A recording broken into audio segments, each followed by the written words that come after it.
Welcome, everybody, to the very first We Cultivate the Pod holiday episode.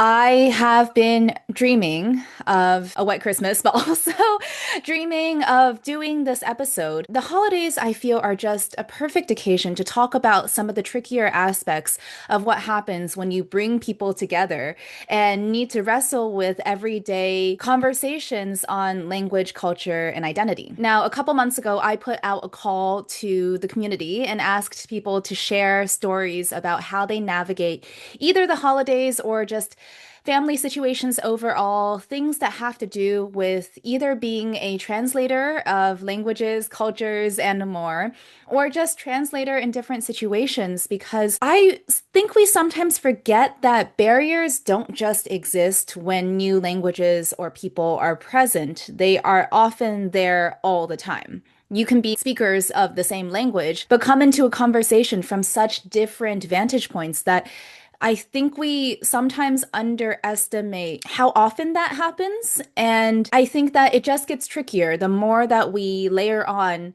what are really, really normal things, like people being from different countries or people speaking different languages, right? So, I mean, the holidays can often be a time where people are just getting to see friends, family, loved ones, whatever, once a year, right? So it's kind of this checkpoint, at least sometimes I feel this way, where you get to see the evolution of everyone's lives and all the different dynamics that brings. But then at the same time, you also have to reconcile it all. This whole idea, actually, for this episode happened because last year, when I was on Threads, and I'm no longer on Threads, so don't find me there, but I saw a question that somebody put out. I think my algorithm fed it to me because it had to do with language, culture, and all that. And it was somebody asking for tips on how to manage being the only translator and speaker of multiple languages at an upcoming holiday event. So, this person was saying that they already felt exhausted from needing to be the translator, but then with family being there, with the volume of people and conversations, what tips people had for them trying to enter this very chaotic season. So, again, very festive, but very chaotic as well. I think we all know this. And I immediately just thought back to not too long ago, actually, trying to deal with me being the only speaker of three languages that people could not speak between each other. So now we're not going to go too much into my personal backstory. I think we're going to make time for that later next year. But I mean, it was rough, and it's rough in ways that are not pretty. Okay, so multilingualism can be really, really beautiful and wonderful, and multiculturalism as well, but it comes with complexity. And something that I really, really learned, and I shared this with the person who had posted the thread, is that energetic boundaries for me have been key in trying to manage these situations. Partnership with my partner, with my husband, strategic game plans, like on how to address things. This is reality. And I want this podcast to always represent reality. It can be messy, it can be complex, and yet we all have different things to learn from each other. I don't think there's a perfect way to ever approach probably anything, and especially where language, communication, cultural things are in consideration with each other. I think you have to find what works for your particular situation. So when I put out this call, it was me saying, hey everyone, I would love to hear how you've managed this. I would love to know what's worked for you, what you've learned over the years, especially those who have been in an intercultural relationship for a very long time, international situations with families. I am no stranger to being in diverse environments, but personally for me, what really shifted is when I was out of my home country and in another and needing to navigate all of that together. I don't think people realize that when you don't share a common baseline, how difficult it can be, and then add on the fact that you are the only person who speaks every single thing and you're going to have to be pulled in all directions. So I'm not totally sure if Yann will be a part of this because he's at work right now and I'm trying to get this episode out. But if he comes back before I wrap up recording, then maybe you'll hear some thoughts from him. For now, what I want to do is kick us off with our first story. We have audio stories and written stories, and I will read out the written stories. And what I encourage you all to do is just let this episode play. Like, I mean, that's the case for all episodes, but just grab something really, really nice to drink, or I don't know, just do the dishes or something, but just listen to all of the different ways that people have been managing not only the holidays, but intercultural group situations. We have so many stories, everything from how people see things from the perspective of parenting, all the way to presenting new partners to the family, all the way to like being trapped in family situations that don't feel like culturally aligned for them, and the journey that's been like. I am so excited to be able to share this with all of you, and I cannot wait to hear what you all think about this format. You'll hear from all of the audio submissions that we had first. Then I will come back after to read out all of our written stories as well. So without further ado, here is our very first story. I'm Christina from Love to Lingo. So I live in Spain. My husband is Spanish. I am from the US, but I've been here for about 20 years, and I'm still learning to navigate differences in cultures, the differences in families, like anyone would in a relationship. And I'm not going to talk about like a specific Christmas or anything like that, but more just kind of family gatherings in general. So my in-laws live about 2.5 hours away from us, and my sister-in-law, her husband and her daughter, very importantly her daughter, live down the road from us. So we live in the same town about 2.5 hours away from my mother and father-in-law. And there was sort of this moment in our lives where my mother and father-in-law used to come to visit their granddaughter nearly every weekend.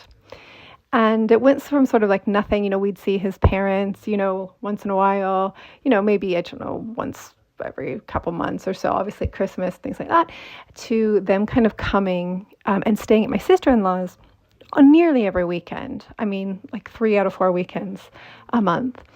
And, you might think, well, who cares? Like, they're not staying with you. They're staying with, your sister-in-law. Like, there's no need for them to kind of warn you they're coming or do anything like that because, it's not really affecting you.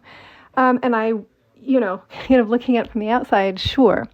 But the difference between our cultures in terms of the fact that, in my family culture, people kind of do their own thing. Yeah, we might get together for lunch and stuff, but that's kind of like, we get together for lunch. And then people have, you understand that people have responsibilities and to do things. And so you kind of get together later and things like that. In my husband's family, and I would, I guess say that in many families in Spain, that, it's a much more family-oriented culture rather than kind of an individualistic culture. This is all encompassing. So they come for the weekend. That means dinner on Friday. That means I'm going to my sister-in-law's house for dinner on Friday, then lunch until dinner on Saturday, and then like a long lunch on Sunday, right? So I'm there from, let's say on Saturday, I'm there from about noon to, 2 in the morning. And then on Sunday, I'm there from about noon to 4, and then Friday night as well. And so what happened when they came is, I didn't have time to do anything else. It's just, this was like this sort of like event that was put onto my calendar that I didn't have any say in, right? And at the time I was very busy with work and stuff. So I used the weekends, to go grocery shopping, clean the house, like do all these other things. And I just didn't have time to do them. So I got really, really resentful about this and about the fact that, my husband, according to him, like we had to be there. It was really important for us. Like it was like this commitment that we had to be there the whole time, and sure, if it's like once in a while, no problem. But this started becoming, like every weekend. After, several breakdowns and having, fights, I basically told my husband, look, I've got, kind of set my boundaries and said, look, I'm happy to go for, lunch, but after lunch, I need to come home. I need to do these other things. You can stay whenever you want. And maybe I'll come for like meals, but I'm not staying there like between the meals, basically. And so little by little, kind of did that and started, I'd come over for lunch on the Saturday and say, oh, I've got work to do, and just blame it on, my job. But really I was doing like housework and stuff, which was annoying because my husband wasn't helping me. Normally we would do these things together, right? But he felt he needed to be there with his family. And so, little by little, though, that sort of changed as well. And so we would, he'd be like, okay, well, I'm going to go and, after lunch on Saturday, have a siesta at home rather than, keep, staying with his family. And then we would sort of do things. And sometimes he would go back for dinner and other times he wouldn't. And so eventually it sort of, he was there definitely spent more time the weekend with him than I did. But we sort of kind of came to a little bit of a compromise there. He did talk to his parents. I think I have the benefit, the privilege of kind of being from somewhere else. So it's much easier for me to say, outline those boundaries and just, say, like, I can't do this. Like, that's it, And I don't think they were offended really or anything by that. I think they would probably be more so with my husband, right, than with me. I don't think they really, it wasn't like this huge loss or something that I couldn't be there. Or this, I was very, very offensive or something like that. But yeah, so setting those boundaries. I mean, if I were to give advice or to someone in this situation, I would definitely say, having kind of understanding those differences between this kind of really family-oriented culture, maybe a more individualistic culture, which doesn't seem very big. And I think being from an individualistic culture kind of romanticize this idea of being a family culture. And you spend all this time with your family and it's like slow and all this. There's a lot of these like commitments and stuff that are wrapped up in that on the surface level you kind of don't realize, or I didn't realize anyway. So yeah, I would definitely talk about things and ask your partner to speak with your family. So really interesting, like the reverse thing happened. So my brother's family came to visit us, and my husband felt a little bit offended, that the kids after lunch or whatever kind of like went and did their own thing, or, or my brother and his wife like went and did stuff like without other people, and, kind of felt offended by that. And then I had to be the person then to talk to my family and say, you guys can do whatever you want, but can we stay here for, after lunch tomorrow, all together and kind of hang out and do stuff and, spend time in the swimming pool or whatever, basically to sort of come to a little bit of a compromise there. But yeah, so definitely talk to your partner. Hopefully your partner has a good enough relationship with his family, or her family to sort of talk about those things, talk about those individual differences or those cultural differences that are really kind of deep and hard to kind of explain. So that would be my advice. Good luck.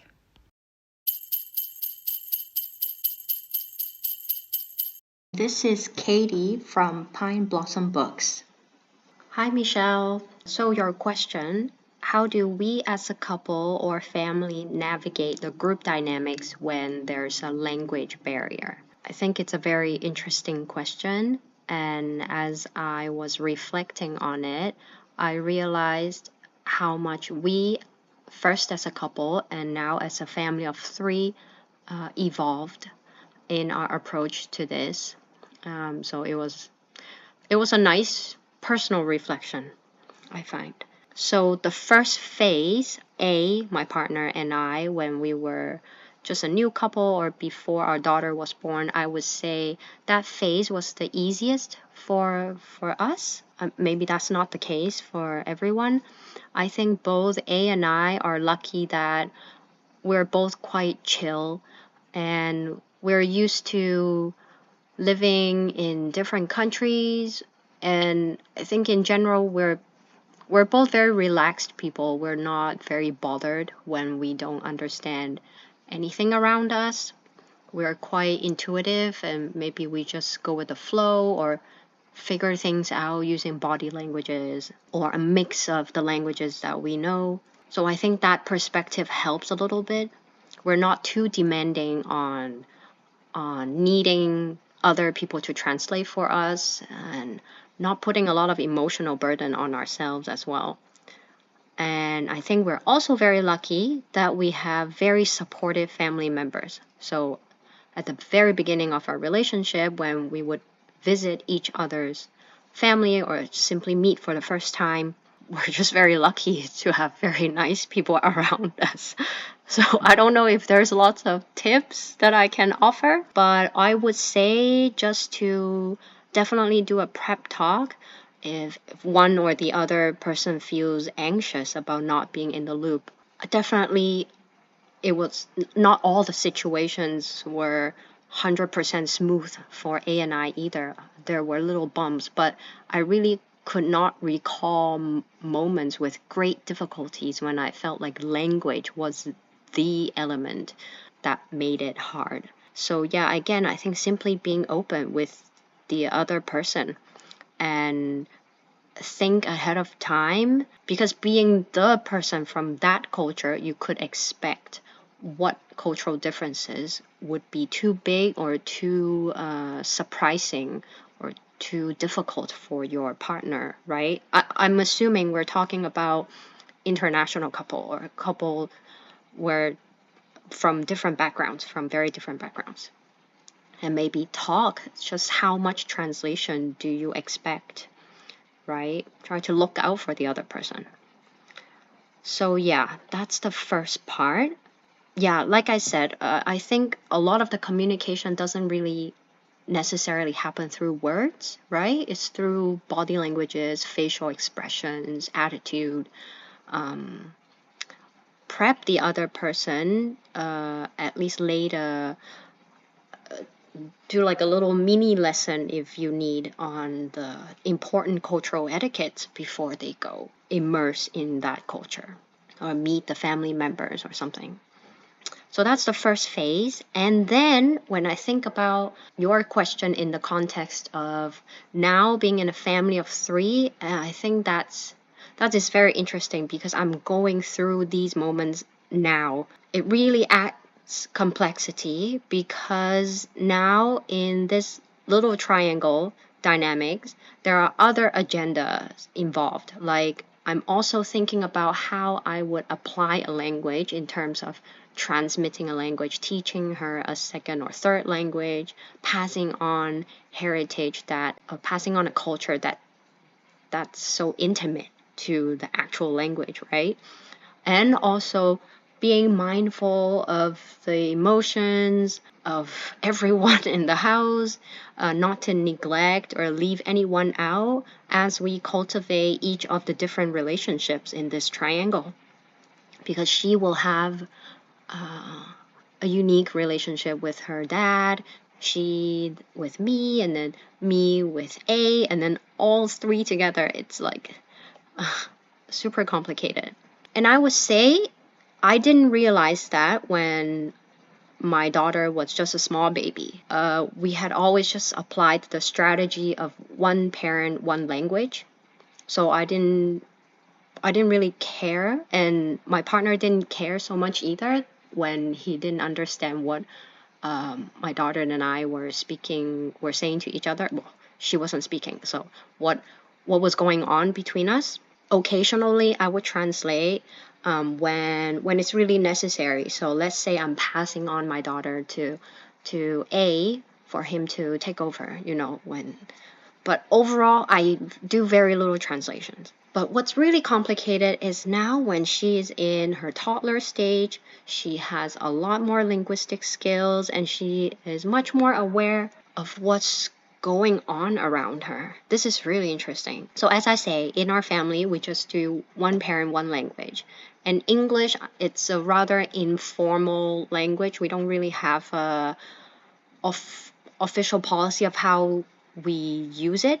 In general, I don't speak English to my daughter very much. English is just like a common language between me and my partner. And so now, with my daughter being in her stage now, I sense that she feels a bit left out. That's my assumption. Yeah, that's how I feel. She would constantly draw attention from me when I'm speaking to my partner in English. So I suppose she feels left out because she doesn't have very strong English skills as compared to Cantonese and French. So that's one observation. And the other is she's also in the phase where she has a preferred parent with me. And so sometimes I feel that my partner is left out. And so these days we try to speak more English when we're all three together. So English is becoming our official common language. So then I don't want to leave anyone out. What other situations might come up is when we travel. We've only done rather regional travel. So in Italy and Spain, I do prep her a bit if we're in a foreign country. So I'll say recently, we took a trip to Spain. I'll say, oh, here we say hola instead of bonjour or hello. Then I'll just say hola, hola. But it's not like I'm trying to teach her Spanish. I mean, I know a little bit. My partner, he speaks fluent Spanish. But I just kind of just prep her, like, here you won't understand anything. That's how it is. This is a country called Spain and they speak Spanish. And I'll point it out to her when, look, Papa, or Dad is using Spanish to talk to that shopkeeper. He's saying this. He's trying to figure out this. And I would be very honest with her because she keeps on asking me questions all the time, right? And I'll say to her, oh, I don't really know. I don't understand Spanish. I only understand this much. Or, yeah, just be super open. It's like, oh, look, I think it says this in Spanish. Just like that. And I'll translate if strangers say Spanish to her, which they often did. And I think overall, I just wanted to create a vibe where she realizes that being multilingual, it's a very normal thing. And I think we're lucky to be in Europe because we just drove a few hours and we were in a different country where everyone spoke a different language. And being multilingual is welcomed.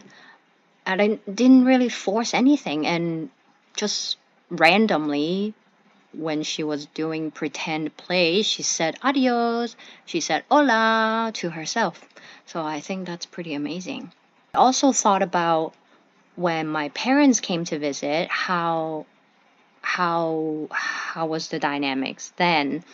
And I think, well, dealing with my daughter has its own stress, but I think it's a very different types of stress when I was trying to make my parents feel comfortable when they were here. Again, they're in general very easygoing people, but still with my parents, I wanted to make sure they enjoy their stay and they bond to a decent degree with A's family, right? There were moments when I felt quite tired because I had to translate almost all the time. I had to do much more translating because their adult is way more different compared to dealing with my daughter, right? With two adults, my mom and my stepdad, they had their individual brains. They each would ask very different questions all throughout the day, and I just had to translate so much more. And I think if I had any tips to provide, I would say for the person who takes on this task of translating, kind of tune in a bit with yourself as well to make sure you don't tire out. And in order to do that, I would say check in. Just check in frequently with your family members. Say if they're your elderly parents who need translation all the time. Because at one point I was also taking her to a doctor's appointment here in France. It's a very subjective experience and it changes from one moment to another, right? Depending on how tired you are as the translator and depending on how tired or how happy your parent is. Like some moments I sensed that she was very anxious, or maybe she was a bit grumpy because she felt left out when we were at a very French gathering with more French family members from A's side. But then there were also some moments when she got along very well with my mother-in-law, and they obviously didn't understand each other, but they got on fine without me. So it's a constant changing state, if that makes sense. So communication. I think this all just goes back to what your podcast is about. This is definitely not an advertisement, but I think that's the whole point, right? Just to frequent communication and frequent clear communication with everyone in the dynamics, everyone in the party involved, to check on each other person's needs.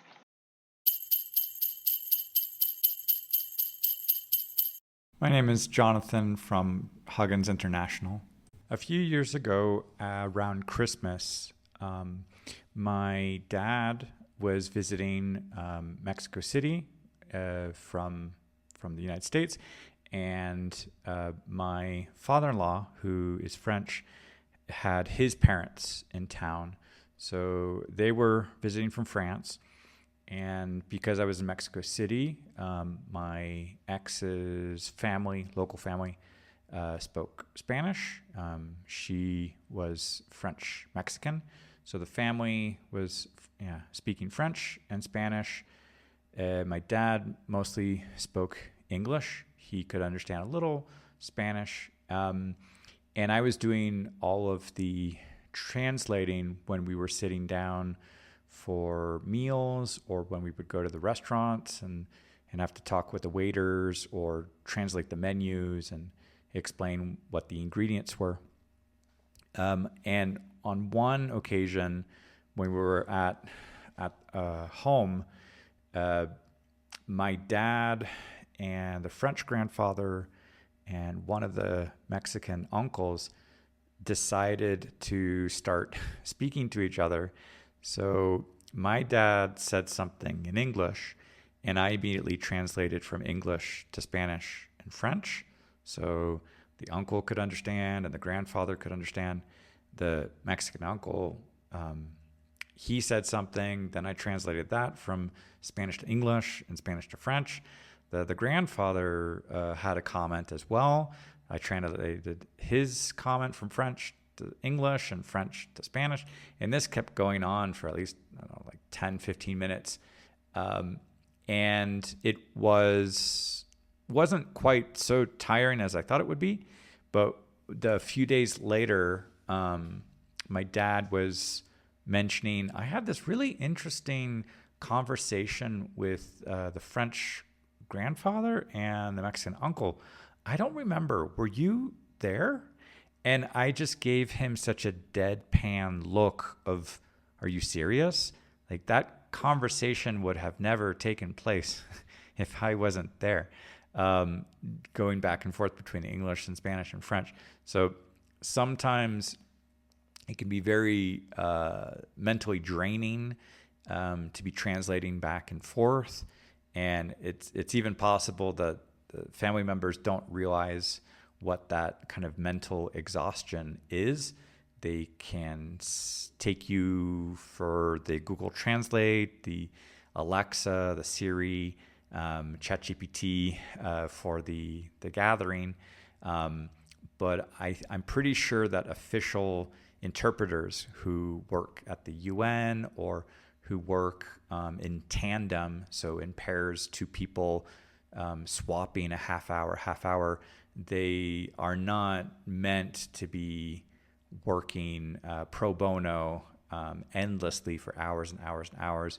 So if you do get exhausted translating for family members, realize that like professionals take breaks and need a moment to kind of just decompress and not have the constant stimulation and the overload of having to translate ideas back and forth. And some concepts are not so easy to translate, and people expect us to be walking dictionaries or thesaurus, and it's not easy to be doing that on an ongoing basis. We have our own needs. We want to participate in conversations, or we want to be silent at times. So it's important to establish some boundaries and have some personal time as well, so that you can enjoy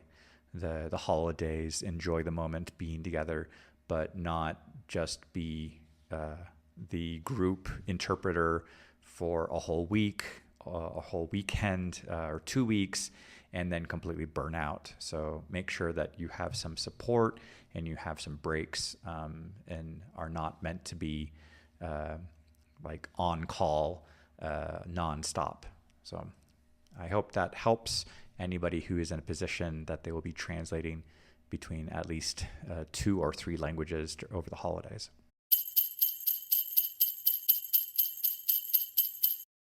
Hi, my name is Geshu Sagant, creator of Brooklyn Biharin, a bilingual storytelling studio in English and Hindi. Most of us who grew up in Indian families heard that food is our love language. And it looks like another laddu stuffed in your mouth, or another serving of roti or rice piled high onto your plate, with the chorus of bas ek aur, just one more. And we are told it's rude to refuse. We are taught to adjust, to accommodate. And so many of us grew up complying. We ate the extra roti. We had the extra laddu. We nodded politely. We smiled, even when we were full. Why? Because honestly, it felt easier to say yes than to say no again and again, easier to keep the peace and frankly to stop the nagging. But here's what I have always wondered. Without space for consent, for choice, for care, can we really call it a love language? My husband grew up differently. He was taught to listen to his body. So when he is full, it's very natural for him to say, no more, thank you. For him, that's self-respect. For him, that's how he shows cares for himself. However, in my family, at any gathering, and even with meetings with an wider Indian community and our peers, his no for food is often met with another helping or another nudge or another question. So when what's intended as love lands for him as dismissal. And oftentimes, just for standing his ground, he is painted as the villain, as the bad guy. I can see it's often obviously very frustrating for him, and that feeling is actually very familiar to me too. As a child growing up, I was called dheet, which is a Hindi word for stubborn, for refusing to please the elders around me, for saying no when my heart said no. In so many ways, we grew up equating love with compliance, with people pleasing, with being silent. And then we spend most of our adult lives trying to unlearn those patterns. And it's not just about food. We see the same dynamics repeat itself in our festivals. Take Holi, the festival of colors, for example. It's a vibrant, joyful celebration of beauty in every shade. But then there is that phrase, Bura na mano holi hai, don't be offended, it's holy. What it means is whether you want it or not, you're going to be colored and your choice is irrelevant. So once again, we see that in the name of love or of culture, of tradition, we end up normalizing compliance, coercion, and control. We override boundaries, we dismiss consent, and we tell ourselves that it's care. And that's exactly why I am writing my new children's picture book, Happy Hippotastic Holy: How to Play with Consent. It will be published under my imprint, Brooklyn Biharin, in February 2026, just before Holi. In this story, a group of hippos come together to celebrate Holi with all the joy and color we know it for. But they do something different. They break away from their old patterns. They pause, they ask first, they listen, they make space for yes, for no, for maybe, and all the ways someone might choose to celebrate. Because whatever our love language may be, whether it's food at the dinner table or colors during Holi, I think we can agree that love isn't about expectation. It isn't about control. Love is about invitation. And when we make space for consent, for choice, for care, our love, our culture, our traditions, they actually shine even more. They become a shared joy for all of us. One tip I would give is that to shift the language from assumption to choice. Instead of here, have one more laddu or have some color for Holi, we can try saying, would you like to have another laddu or would you like to have some color? It's such a small tweak, but I think it changes the whole dynamic. And it's also important to remember that a no is not a personal attack on the person asking, but it's a personal safeguard for the person being asked.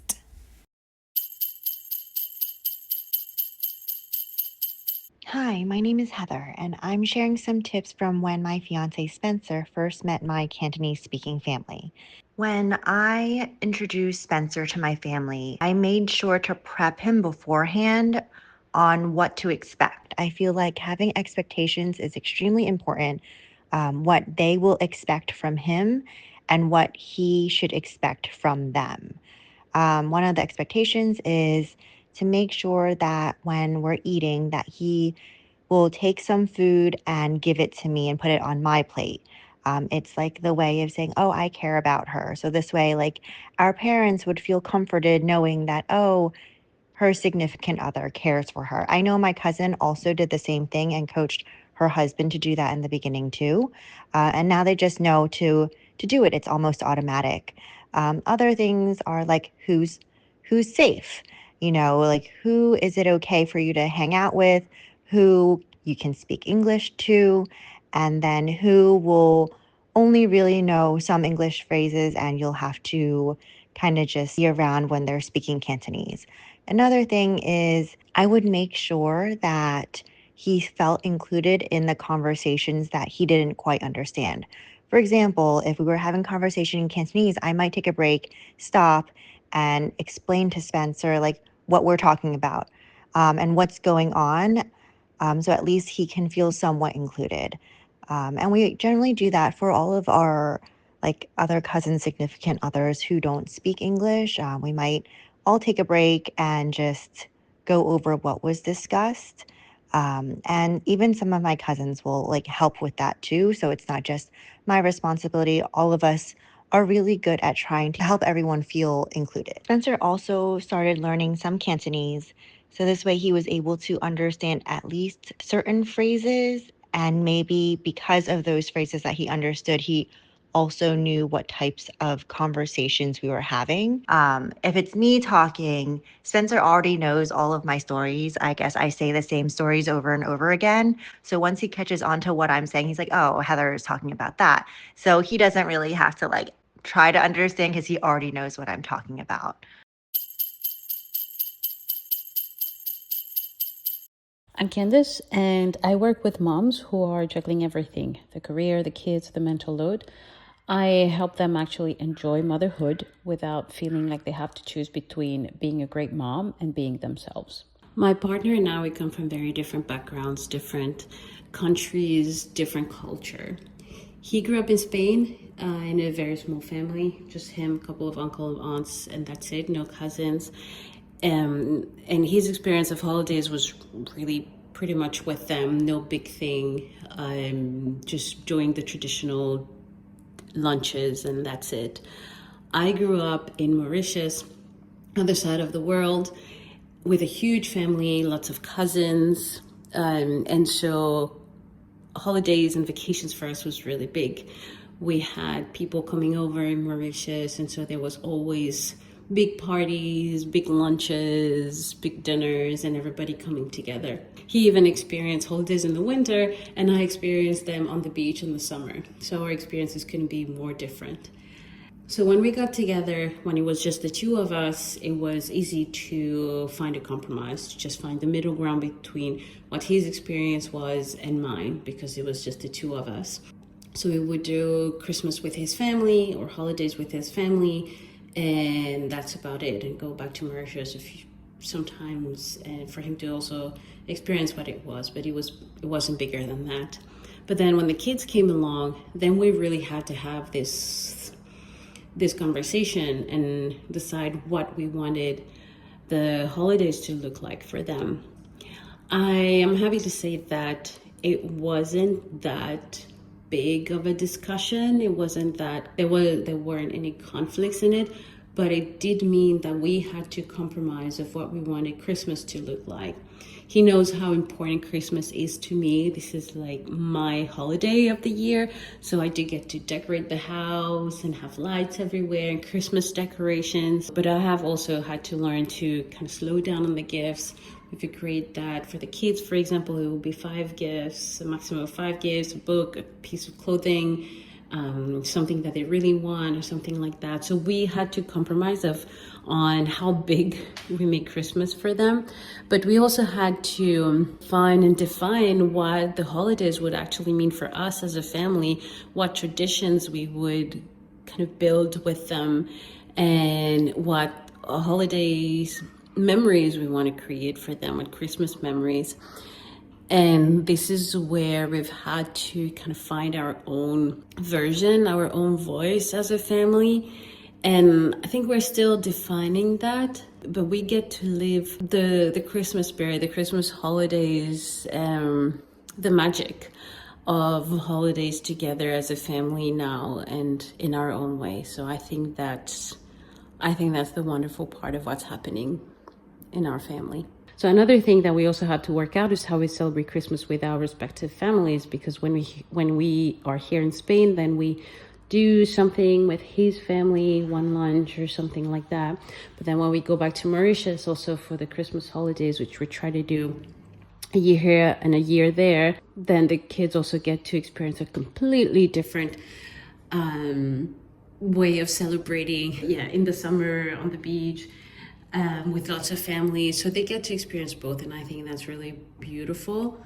And then we come back together, the 4 of us, and we get to do something our own.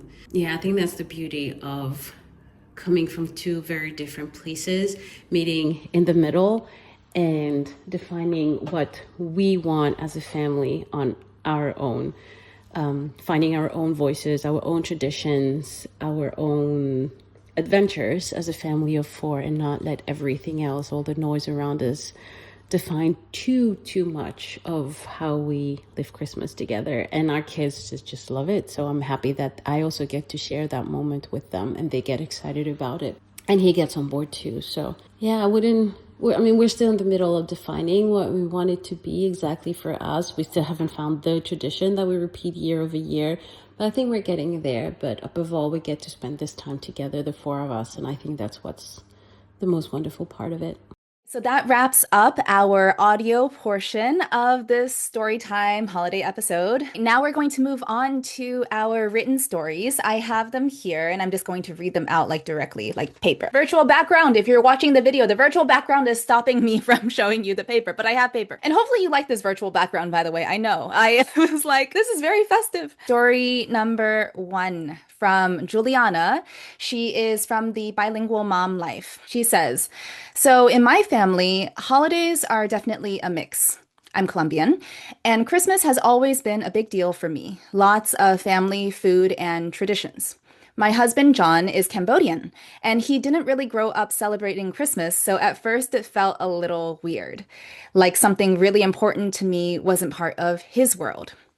Now that we have two kids, especially with our oldest being 4 and really starting to notice what Christmas is, we're finding our balance. For me, it's about keeping Colombian traditions alive, and for John, it's about joining in ways that feel meaningful for him. I love that. Usually, before gatherings, we talk through what to expect. And during them, I sometimes, quote unquote, translate little things, like explaining why Colombians are so intense. Sorry for laughing, it's just I have personal experience.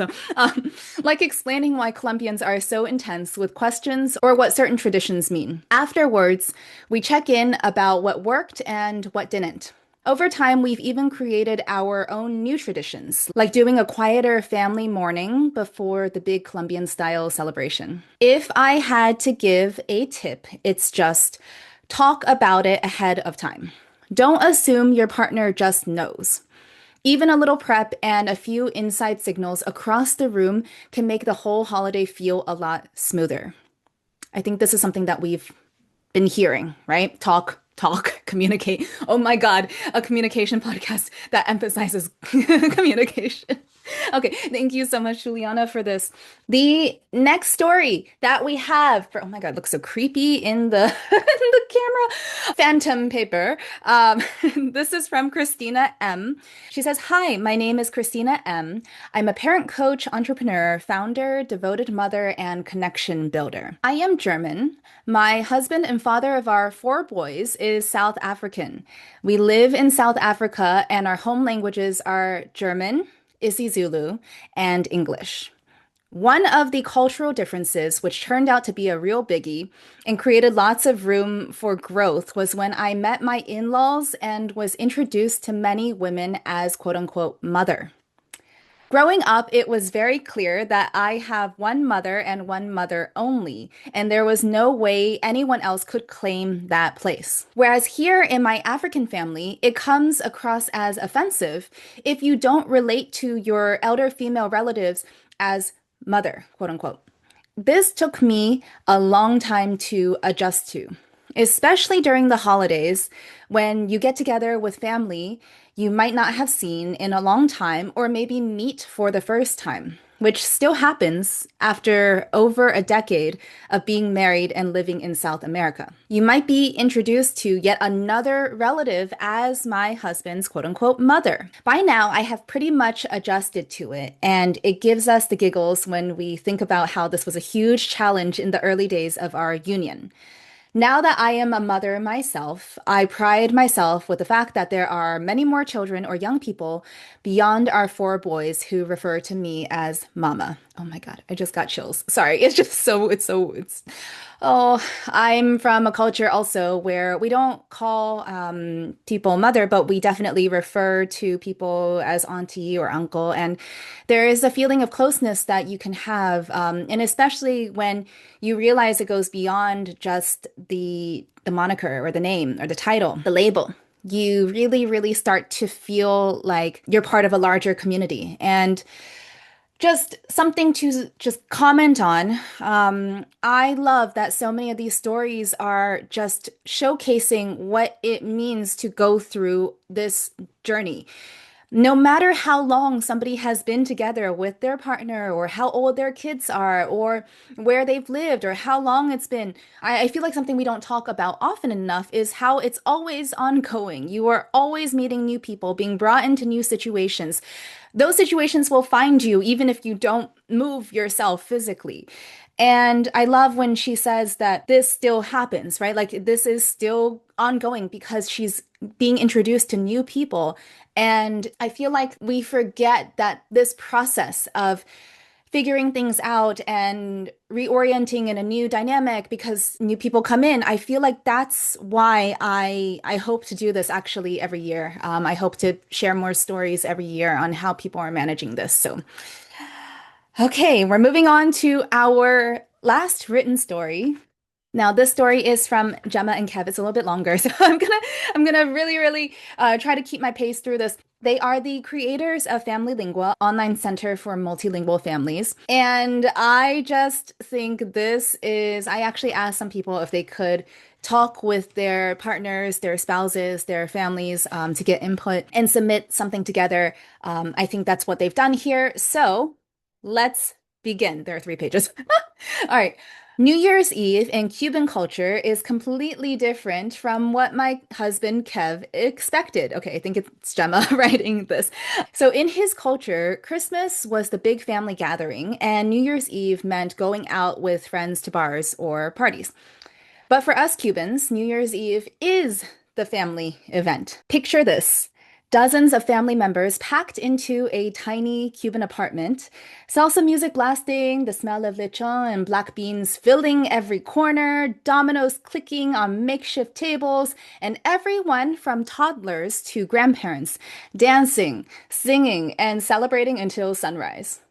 That sounds so fun. I'm there. Kev was expecting maybe a quieter evening or a friend's night out, but instead he walked into this beautiful family chaos that he had never experienced before. The energy is infectious. The music never stops, and conversations happen in rapid fire Spanish with hands flying everywhere. For someone who didn't speak a word of Spanish, walking into this beautiful chaos could have been overwhelming. So, here's how they manage these situations. It says, our game plan. First, pre-gathering prep talks. I learned to paint the picture beforehand. I described not just what would happen, but how it would feel. The volume, the closeness, the way Cuban families show affection through touch and loud conversation. 2, cultural translation. I became Kev's cultural interpreter, explaining that when my tia speaks loudly, she's not angry. That's just how we talk with passion. Oh, this is something. Oh man, I know this feeling so well. Okay. 3, basic phrase preparation. We'd practice key phrases like Feliz Año Nuevo and ¿Cómo estás? So he could participate even minimally. Also, y'all, it's been a while since I've spoken Spanish, so forgive me. Okay.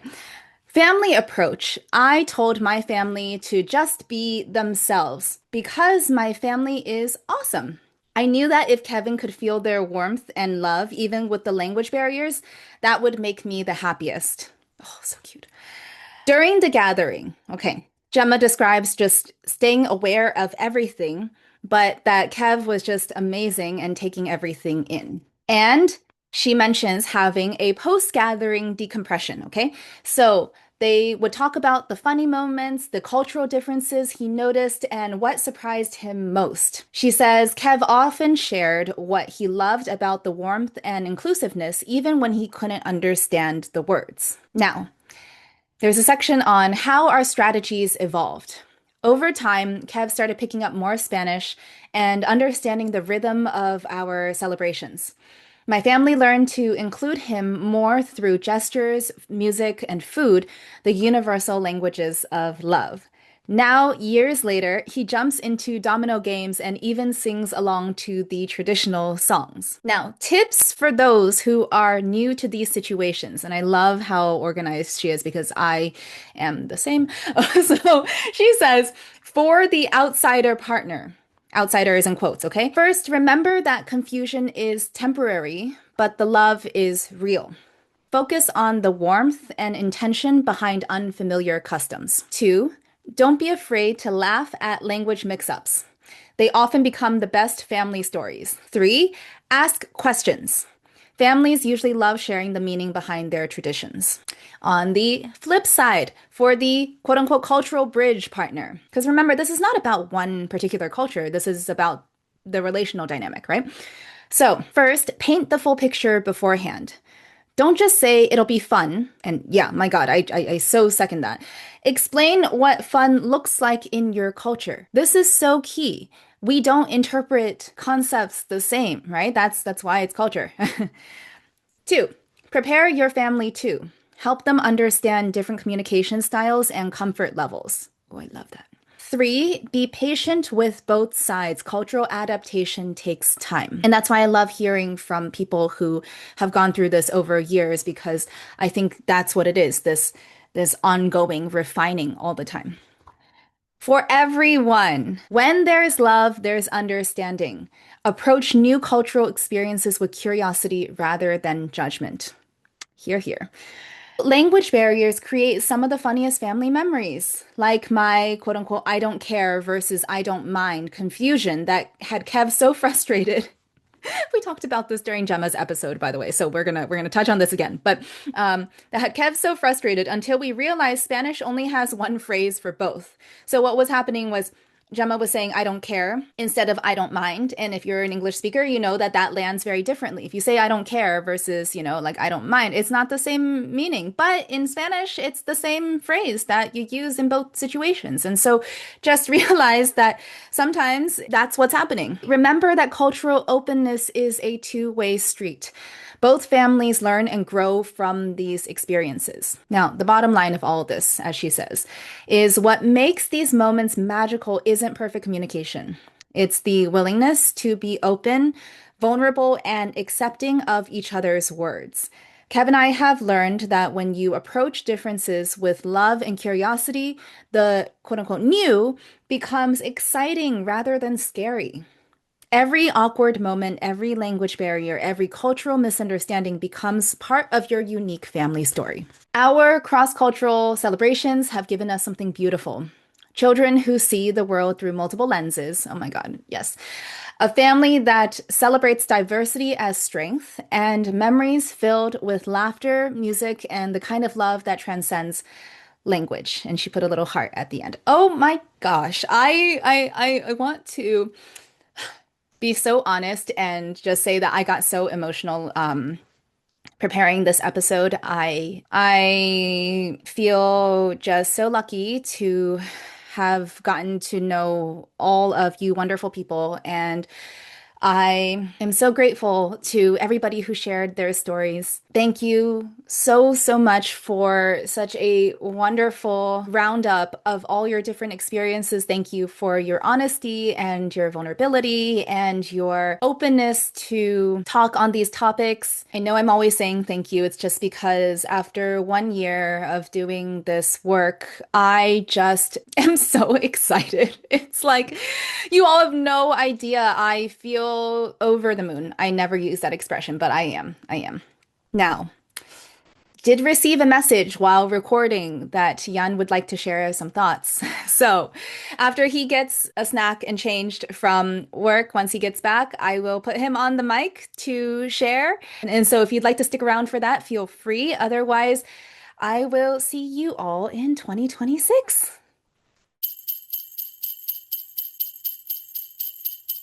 Can you see yourself or? No, I wait. see a silhouette. Oh shoot, sorry, not you. I just closed the window. Okay, so good. Mhm. Hi everybody, it's Yann, the unpaid intern, and today I'm gonna speak français.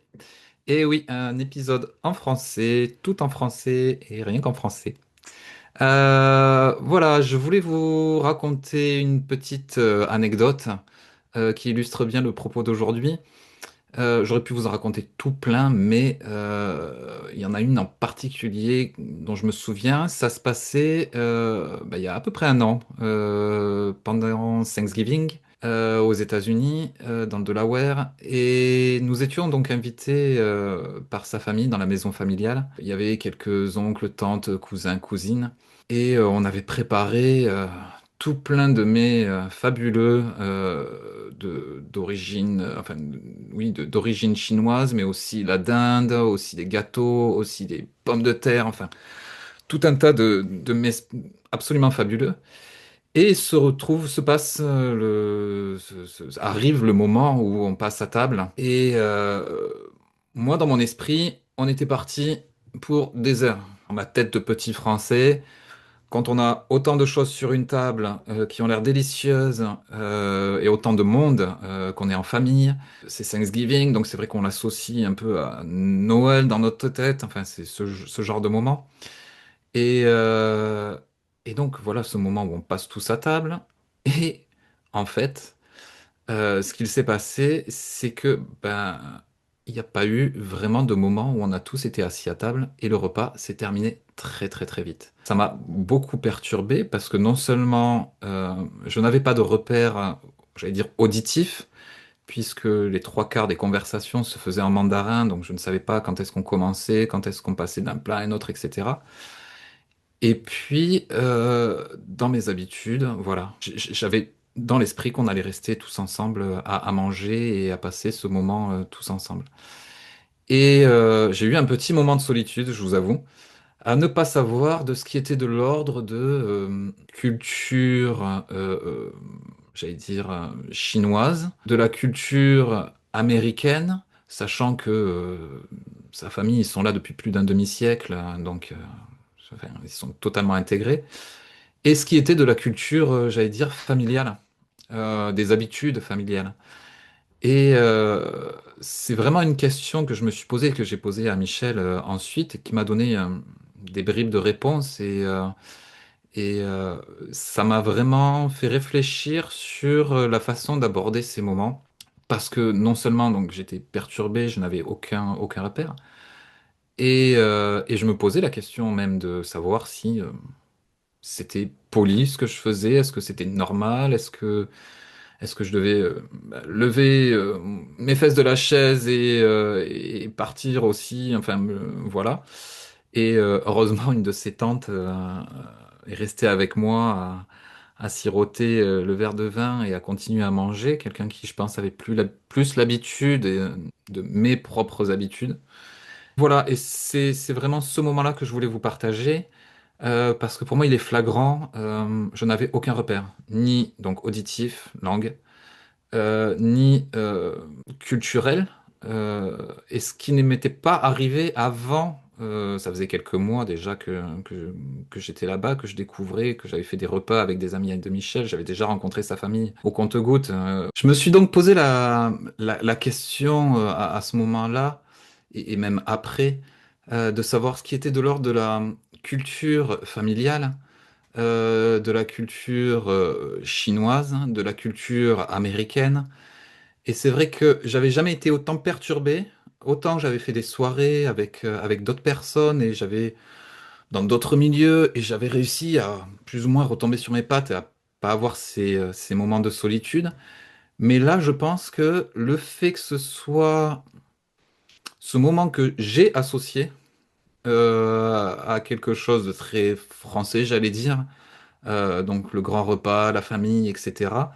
Et donc, je n'avais même pas envisagé que ça pouvait se passer différemment. Et donc, d'où le côté important parfois de se faire briefer. Alors là, ça n'avait pas pu se faire parce que ben, Michel avait été très très occupé à cuisiner, à discuter avec les gens de sa famille, etc. Et donc, du coup, c'est vrai qu'on s'est dit après coup, parce que je lui ai posé des questions, je lui ai dit, c'est normal qu'il y ait personne qui soit vraiment assis, ou en tout cas pas plus de 4 minutes, et est-ce que c'est normal? Est-ce que j'ai mal fait, etc. Et non, en fait, mais c'était juste qu'il fallait comprendre comment ça se passait et que bah, c'était normal.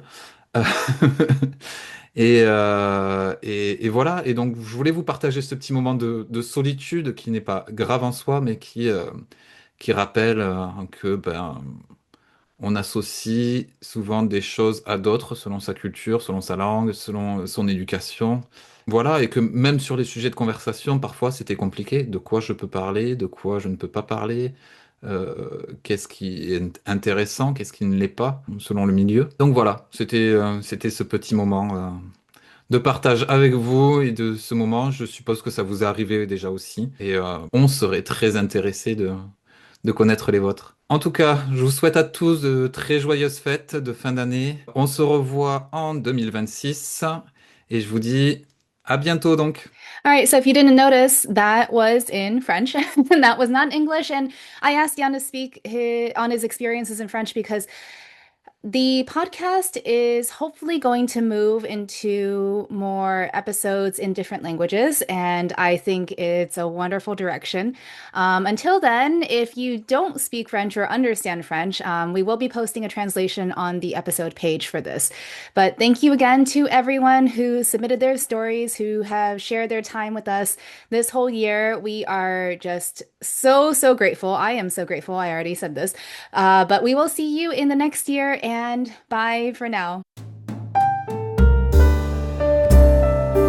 You want to say bye with me? Bye. Bye.